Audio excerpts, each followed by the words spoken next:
समय न्यूज पर सबसे पहले चलाई गई खबर में हमने आपको बताया था कि कैसे ड्राइविंग के दौरान कार में अपनी गर्लफ्रेंड के साथ एक युवक अश्लील हरकतें करता हुआ पाया गया था। वीडियो वायरल होने के बाद अब इस सीए युवक के खिलाफ सीताबर्डी पुलिस स्टेशन में मामला दर्ज किया गया है।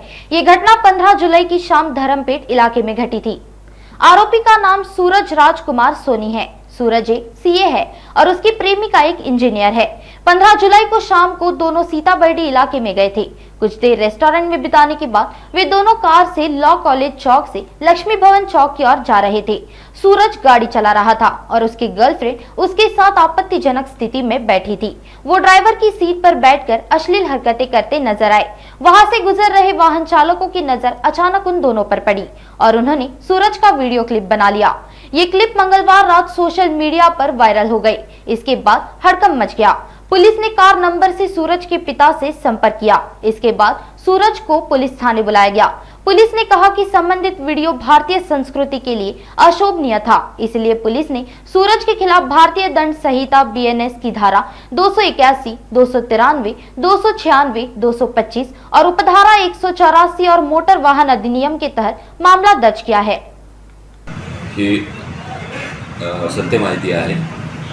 गिरीपेठ लॉ कॉलेज, शंकरनगर चौक, त्यानंतर लक्ष्मी भवन चौक या एरियामध्ये एक चारचाकीमध्ये एक कपल, तरुण कपल अश्लील चाळे करून ड्राईव्ह करत असताना, स्टेरिंग सोडून ड्राईव्ह करत असताना अश्लील चाळे करताना आढळलेला आहे। सदरचा जो व्हिडिओ आहे तो समाज माध्यमांवर व्हायरल झाला आणि त्यानंतर पोलिसांनी तात्काळ ॲक्शन घेतलेली आहे।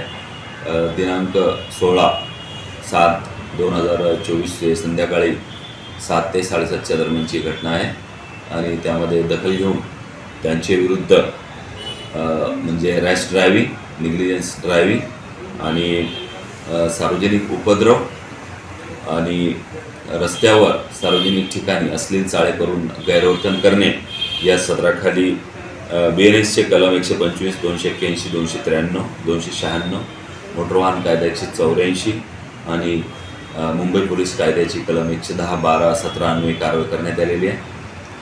मुलाला ताब्यात घेऊन त्याला नोटीसवर सोडण्यात आलेले आहे। हे दोन्ही जे कपल आहे ते कपलपैकी मुलगा हा मानकापूर एरियातला राहणार आहे आणि मुलगी ही प्रतापनगर एरियातली राहणारी आहे आणि दोघेही उच्च शिक्षित आहेत। त्यांच्यावर पोलिसांनी आता सीताबर्डी पोलिसांनी कायदेशीर कारवाई केलेली आहे।